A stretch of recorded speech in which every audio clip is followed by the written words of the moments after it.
If you were hoping for prime time, you're disappointed on Tuesday, and, well, it's Steelers week, and it's time to hate the Steelers.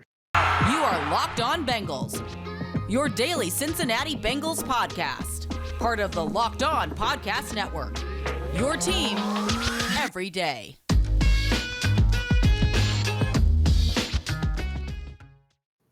What up, Bengals fans, and welcome to another episode of the Locked On Bengals podcast. I'm your host, Jake Liscow. He's your host, James Rapien. It is Steelers week, as I mentioned, and did I say hate the Steelers, or did I say talk about the Steelers game? I get those mixed up sometimes, but we will talk about what Mike Tomlin had to say in his Tuesday press conference. We'll talk about the upcoming Bengals game a little bit, but first, James, I think after we thank our listeners for making us their first listen, and apologies if you missed us on your Tuesday commute to work. We had some publication issues, and hopefully those don't recur going forward. We're going to talk about the NFL's decision to flex Kansas City and Patrick Mahomes' division matchup against the Denver Broncos into Sunday Night Football in 2 weeks instead of upcoming rising star second-year quarterbacks Justin Herbert and Joe Burrow competing for a playoff spot into prime time on Sunday night next week. Now, personally, I'm happy about this because it means we're not podcasting at 2 a.m. Eastern time. But as a fan, I definitely feel some disappointment. As a person who has enjoyed recently a primetime game in Paul Brown Stadium, I'm a little bit disappointed. That was a lot of fun. So I'm disappointed for the fans and the players who I'm sure would have embraced it and looked forward to that. But for the Bengals, there are some upsides, right? The West Coast team playing early on a road trip east. So you got that going. James, what are your thoughts? Should the Bengals have been flexed instead of Kansas City and Denver? Well, let's look at it from an NFL perspective. Teddy Bridgewater, where does he rank on the quartet of Patrick Mahomes, Justin Herbert, Joe Burrow, and Teddy Bridgewater? It might not be that order, but we all know Teddy Bridgewater's fourth, and no one gives a damn if he's on the field or not because no one cares. Like, he's not moving the meter. So the NFL got this wrong, 100% got it wrong. I don't know who made this decision. It's ridiculous. And yeah, you're going to have the pool because of Patrick Mahomes and fantasy football, and my fantasy team is certainly rooting for Patrick Mahomes to have a big week 13. That being said, the storylines of Justin Herbert and Joe Burrow going head to head, and this whiz crazy number one pick who's leading this franchise back to relevance versus honestly a guy in Herbert who has already proven a ton of doubters wrong, might end up being, and I get it's Locked On Bengals, but I think there is a scenario where he's the best quarterback in that 2020 draft class. A lot of people would say he's been the best quarterback in that 2020 draft class so far, not Joe Burrow. That's a story. That's what people should want to see. That's what I think people would tune in to see. So the NFL got this wrong. Now, from our perspective, and selfishly from my perspective, the idea of an 8:20 kick at Paul Brown Stadium, ladies and gentlemen, I won't get out of Paul Brown Stadium if they play a Sunday game until 3 at minimum, at the earliest 3 a.m. So I'm okay with it, that part of it. But I think the NFL got it wrong. And so fans don't give a damn how late I'm there at Paul Brown Stadium. The hell, they might want me to sleep there and broadcast from Locked On, the Locked On Bengals studios inside Paul Brown Stadium. That sounds like a good idea. Maybe we should get with the Bengals so they can do that. So I get it. I get the outrage. I get people that are upset about it. But I do have one football point because I've been rambling. A 1:00 kick. Well, 1:00 in Jake's time zone and the Chargers time zone on the West Coast is 10 a.m. I don't know, man. Maybe the Chargers aren't as up for this game and a little sleepwalking through this game, and a game that's going to matter a ton, I think, to the AFC playoff race. Might have a football edge there, just a little bit of one. So it may benefit the Bengals long term, and it has nothing to do, by the way, with the primetime stuff. I don't buy into that for the Bengals, but yeah, it's I get why fans are upset. Long story short. Yeah, I totally understand and empathize with the fan perspective and the player perspective again, because I know you talk to players, they like those primetime games. They get up a little bit more for those primetime games. I'm sure Burrow would want to be going out at Herbert under the lights to show the world that he's QB1 in the 2020 draft class. Yeah, I'm sure that's a storyline in his head to some degree because he got to do it against Trevor Lawrence. He got to extend his undefeated record, I guess 2-0 against Trevor Lawrence. So, good for him there. But unfortunately, for the fans, for the players, for the teams, for the spotlight on the city of Cincinnati, no primetime game. As you point out, there is some historical evidence that West Coast teams traveling east do have some struggles with the 10 a.m. game. I personally, as everybody knows at this point, love the 10 a.m. game and think the 4 p.m. kickoff should be abolished because waiting for the team you care about to play football is brutal. So at least we don't have to wait. There's some upsides there. You get to, if you're me, wake up, turn the Bengals game on Sunday. It's great. But yeah, I mean, it's a little bit of a shame that they don't get that game in prime time. I agree with you from a storyline perspective. Seems like it would be very easy to sell Herbert, Burrow as these budding stars. At the same time, I guess you think about, what have you done for me lately? Yeah, sure. Those two guys are coming up, but the Bengals have picked in the top 5 the last 2 years. The Chargers are, they've had their success, but are like one of these cursed franchises like the Vikings and the Bengals and the Browns and all these teams that are like, it's going to take a little bit of time. Maybe if this game is next year, it's scheduled for prime time from the start and you don't even need to flex it. But this year, coming off the year the Bengals had last year, 4-12-1 or whatever, 4-11-1, it's just, it'll take, there's a little lag time, right? I guess so. And it's unfortunate because no one is going to want to watch Teddy Bridgewater throw it to Tim Patrick. Hey, Teddy Bridgewater, first round pick. Tim Patrick, freshly extended wide receiver, along with Cortland Sutton out in Denver, man. And good players, right? No one knows who the hell Tim Patrick is if you don't play fantasy football or if you're a Broncos fan. Nobody. Zero. So, sorry. Storylines wise, not even close. Vic Fangio. I mean, come on. What do we do? Literally, the Chiefs are going to beat the Broncos by 500. It's going to be 500-3. 500-3. I checked with BetOnline, and the over-under in that game is like 53. Take the over because it's going to be 500-3. Good job, NFL. Good job. So if I was NBC, I'd be like, hell no. Chris Collinsworth, you can't help out. I know it's not his call, by the way. I know it. But man, what is going on? It's going to be 500-3. It is worth noting on the note and the mention of NBC and Chris Collinsworth there. This game was moved from Fox to CBS. CBS said, no, you can't have that AFC game. We're taking it. And so maybe it'll be a Tony Romo game, at least. Maybe we'll get our second dose of Tony Romo and the A crew from CBS after they flex their muscle to get the game back. I keep talking over you. Let's see if CBS is smart enough to do that, because having Romo on the broadcast with those two quarterbacks would make a lot of sense. Yeah, that seems like a no-brainer. Speaking of over-unders, James, you were way off on the Vegas Bengals over-under, just to point that out. So maybe don't listen to James about over-unders. I wasn't that far off. You said you had it like at 60 something. Yeah, but I said take the 35. Over. I said take the over. So I ended up being like a touchdown short. All right, look, I'm sorry. Well, Derek Carr continues to forget Darren Waller's on the team. All right, I'm sorry about that. It's not my fault. The Bengals did their part. The Raiders show up. It's the score. I mean, how many plays did they run? 44 or something? Good. It's a testament to the Bengals, but also Raiders. What the hell are you doing? Well, that's enough probably talk about Bengals, Raiders, and overs and unders. Or is it? Well, we're going to talk about the Pittsburgh Steelers, who everybody that watches this podcast for a long time knows I love to hate. And it's time to start thinking about Steelers week number 2. We'll get into that coming up next. But it's never not time.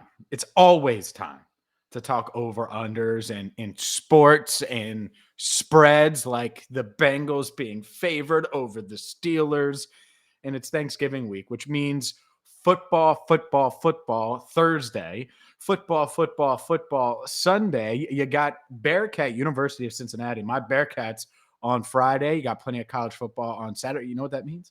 You go to betonline.ag right now, and you can wager on all of the sports action, whether it's the NFL, whether it's college football. Maybe you want to dip your toe in a little NBA. My boy Steph Curry and the Warriors continue to ball out. You can head to betonline.ag right now. Check out their new updated desktop or mobile website. It is awesome and super user-friendly, really easy to use. And right now, you're going to get free money, baby. Everybody likes free money. You sign up at betonline.ag, and when you make that first deposit, use promo code LOCKEDON. You're going to get a 50% welcome bonus. Take advantage of the free money. Maybe throw it down on Joey B and the Bengals to beat the Steelers. Maybe it's Offensive Rookie of the Year, Jamar Chase. Everyone was chasing Chase. Now is it Mac Jones's time to shine? We'll see, but you can wager on both of those guys and more in one spot. BetOnline.ag. BetOnline is the fastest and easiest way to bet on all your favorite sports. And BetOnline, they're stuffed with deals this Thanksgiving. So get there right now. BetOnline.ag. That Rookie of the Year race is probably something we'll have to talk about at some point because that's a QB award. And Mac Jones is starting to do QB award winning things. And Jamar Chase has done not a whole lot for the last 3 weeks, despite having that touchdown catch against the Raiders. So he's going to have to turn up. And maybe he has some bulletin board material. We'll get to Mike Tomlin's comments in a few minutes. First, James, I want to start with the players the Steelers are expecting to get back this week. They were missing against the Los Angeles Chargers, who, I mean, lucky for the Chargers, who end up in a really close game with the Steelers after pitching what should have been a blowout. And this was without the Steelers having TJ Watt, Minka Fitzpatrick, Joe Hayden. Mike Tomlin, speaking with the media on Tuesday, indicated that they're expecting those guys to get back this week. And yes, the Bengals faced 2 of those 3 the first time around, but the most important player on the Steelers defense seems to be that they seem to go as TJ Watt goes. Yeah, they have Cam Hayward. Yeah, they have Alex Highsmith and these other guys that contribute and are paid to, play defense and do so at a high level. But TJ Watt, being the elite edge rusher on that team, makes everything go. In much the same way Geno Atkins used to make the Bengals defense go, despite there being other players on the team when Geno was around.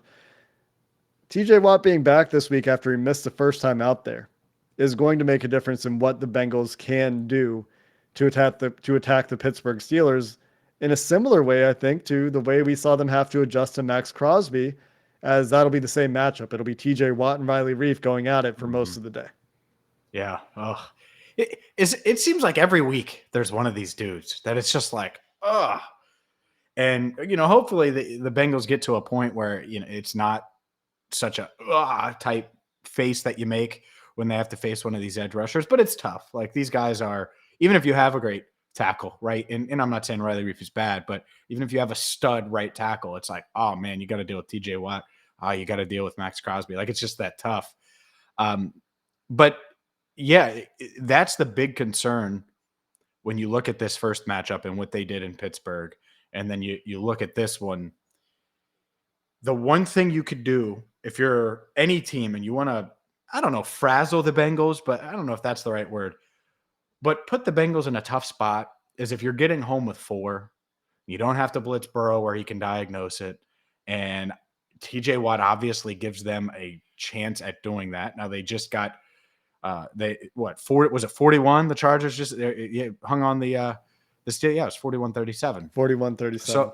So, and I get it, Watt, difference maker. But I still think that, this Bengals offense is capable of beating a TJ Watt included defense, and Minka will probably be back, all that stuff. But it's certainly going to be a challenge, and it's another wrinkle. And when you want to paint the path for the Steelers to win this game, it probably starts not with Ben Roethlisberger. We always talk about the quarterbacks. It might start with TJ Watt and what he's able to do to Joe Burrow.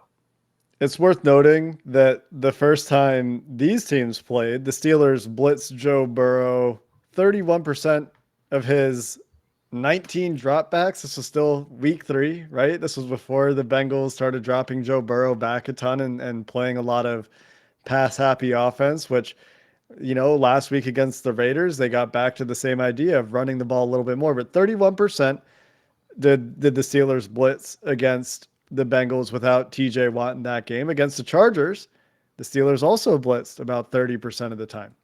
Does that change with TJ Watt? That's Yeah. probably a pretty significant question, because we've talked a lot about, and you just mentioned it, James, what this offense doesn't want to deal with is teams that can get pressure with 4. They want to deal with teams that have to blitz you to get pressure, because Joe Burrow is going to dissect your blitz. He's done it all year. He did it against the Steelers, and he would do it again against the Steelers if given the opportunity, I would like to imagine. I'm sure the Steelers will have adjustments in store. They'll have some new things ready for Joe Burrow. If you go back to Burrow's rookie appearance against the Steelers, and it didn't go so well. He made adjustments the second time around, and now the Steelers get to make their adjustments to the adjustments. And Joe Burrow has to be ready for that on the fly. He's seen more looks. Zach Taylor has talked about this, right? He's seen more. He's more able to recognize and make those adaptations on the fly. But all that being said, it's the same guys on that Pittsburgh defense that gave Joe Burrow a hell of a time the first time these teams played when Joe Burrow was on the Bengals last year. And he's going to need to be ready for whatever that counter punch is. Maybe it is sending 4 more often and letting Minkah Fitzpatrick and Joe Hayden and those guys in the secondary try to confuse him.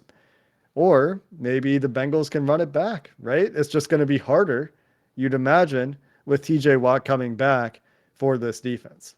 Yeah, it's I would expect some wrinkles, and I would expect some different things, because if you're the Steelers and you look at, how you're going to win this game, I think, excuse me, you're probably comfortable with that, with Burrow dropping back a ton and trying to confuse it. You'd rather that than the other way, where they're just kind of playing keep away, essentially, and they get out to the lead and they can roll with the game script, because that's what happened in week 3.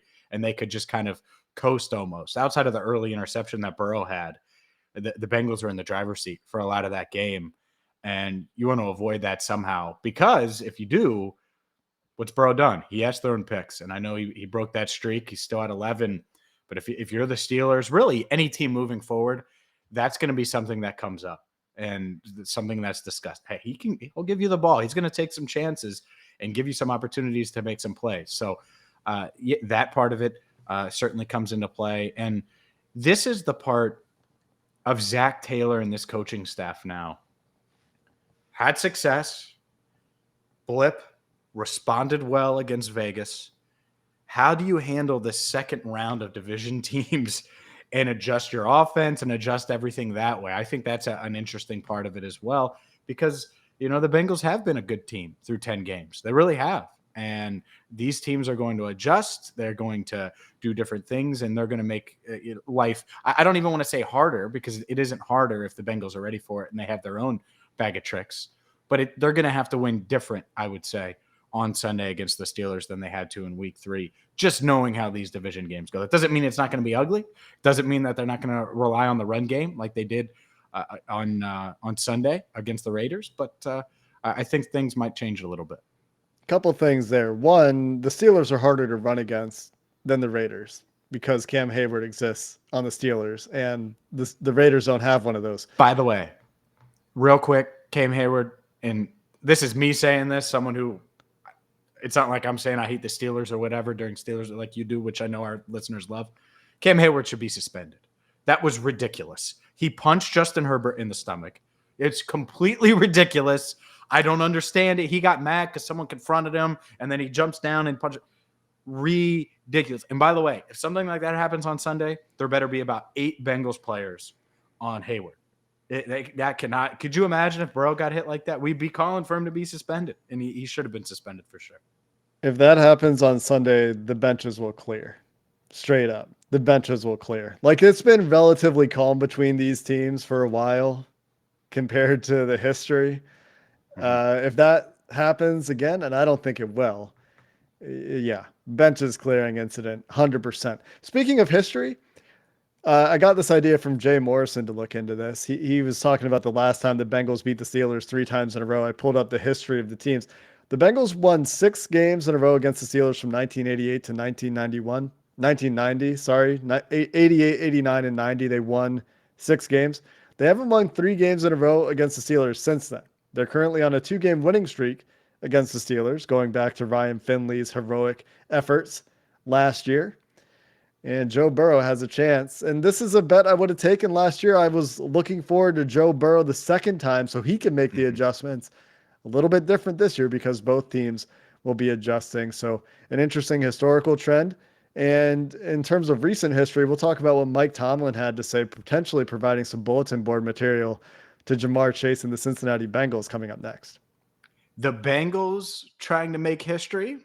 That's fine. They should probably do it with Built Bar. They should grab the best protein bar on the planet to fuel them all week long, not only for Steeler week, but your week, my week, Jake's week. Built Bars, there's something for everybody. They have 9 delicious flavors, plus the occasional limited time flavor. And the best part about them, look, they're quick, easy. You just throw them in your bag and boom, you can have a post-workout snack that's protein packed, covered in 100% chocolate, low sugar, low calories, high protein. Or maybe you don't want to have a post-workout snack, or you don't want to work out at all and you just want a healthier option throughout the day. Built Bar has something for you, whether it's raspberry milk brownie, coconut almond, salted caramel, double chocolate, cherry barcia, and so much more. And this month, Built is coming out with new limited time flavors every 3 to 4 days. So you got to go to built.com. And when you check out, use promo code LOCKED15. You're going to get 15% off your order. It's that simple. Promo code LOCKED15 for 15% off at built.com. I'm stocked up right now on my Built Bars, James. I don't know about you. I got 3 boxes. I just got a sample pack of some new flavors in the mail yesterday. So got some Built Puffs in there.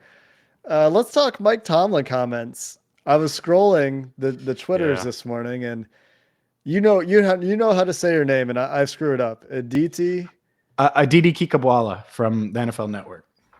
She covers the Steelers, and a couple things are interesting on her timeline. One, she points out that this is the second time in the last decade that every team in a division is 500 or better through week 11. The last time it happened was 2014, also in the AFC North. The Steelers, Bengals, and Ravens that year went on to win 10-plus games, and all 3 teams made the playoffs. So just an interesting historical fact there while we're on the history train. That one from Aditi at the NFL Network. And she also tweeted this morning this quote from Mike Tomlin about Jamar Chase. And it sounds, for one, like Tomlin is really up for this game. Like, similar to the last few weeks, where we're hearing about a team who is very motivated, or at least is presenting themselves as very motivated. You heard about it with the Browns. You heard about it with the Raiders, and Mike Tomlin saying he's there's a little bit more. I don't remember if it was juice or sugar. I think it was sugar to the divisional game. So it's a little sweeter for them, a little bit more for them to chase. But he also said about Jamar Chase, he was asked about how he's been 0 on deep catches since week 7. He says that's plays on tape. There's been talent recognized and adjustments made. It seems like every year there's a talented young wide receiver who takes the league by storm in September. And potential bulletin board material, right? Like, oh yeah, he took the league by storm in September, but yeah, we figured him out. We're good. Yeah. We got it under wraps. And now, a couple things here. I'm stirring the pot because it's fun. I'm 100% sure that Tomlin was directly asked about this, and he didn't bring it up on his own volition to disrespect Jamar Chase, because that would be dumb. But also, he talked about it happening to Chase Claypool last year. So, bulletin board material, because we can do that.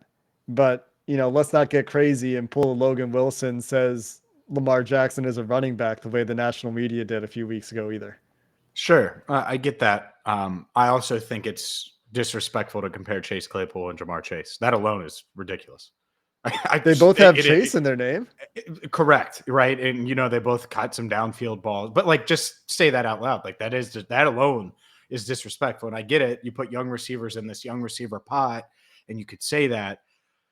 Look, no, this is bulletin board material, and it's exactly what it is. The league has adjusted to Jamar Chase. Okay, so in the past 3 games, he has 2 touchdowns, in 100 and something yards. I know it hasn't been crazy, but I think we all knew he would come back down to earth a little bit, because no receiver does what he did through the first 7 weeks. It was insane. It was just insane. And so, yeah, he came back down to earth a bit. He's still been really, really good.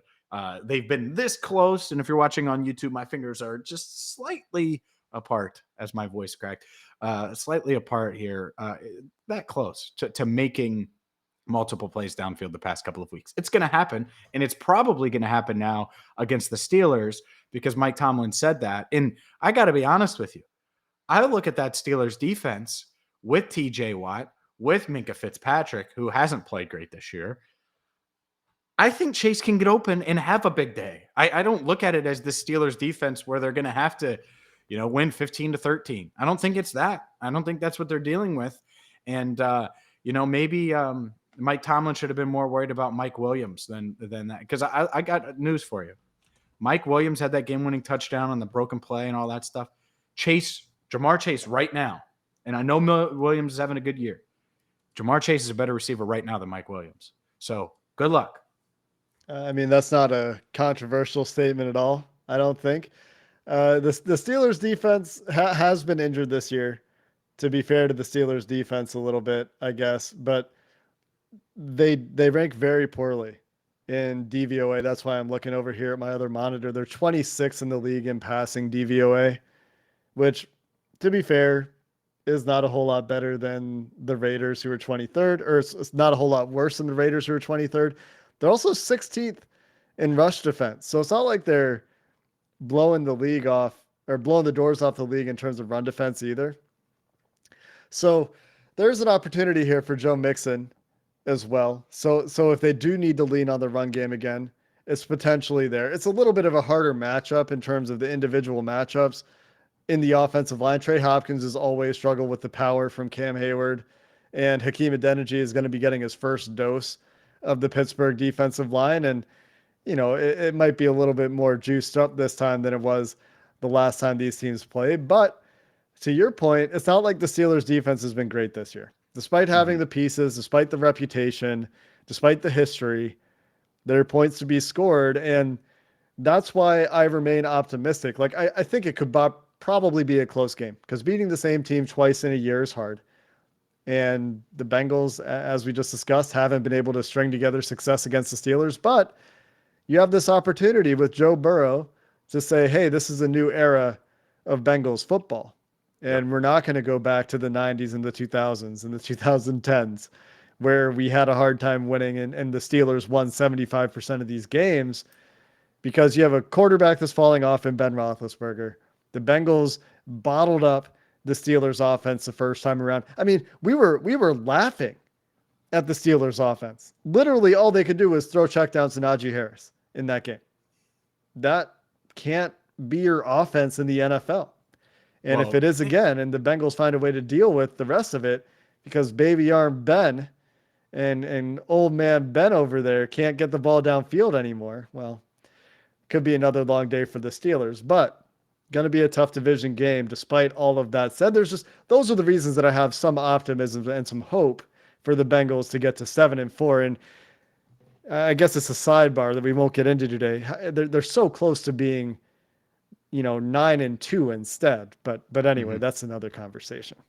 Yeah, a couple things. I think Deontay Johnson's going to change it. The dude's a baller. He's just such a good. Yeah, he can this year.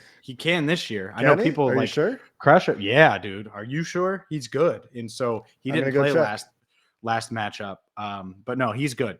And so that's going to change their offense some.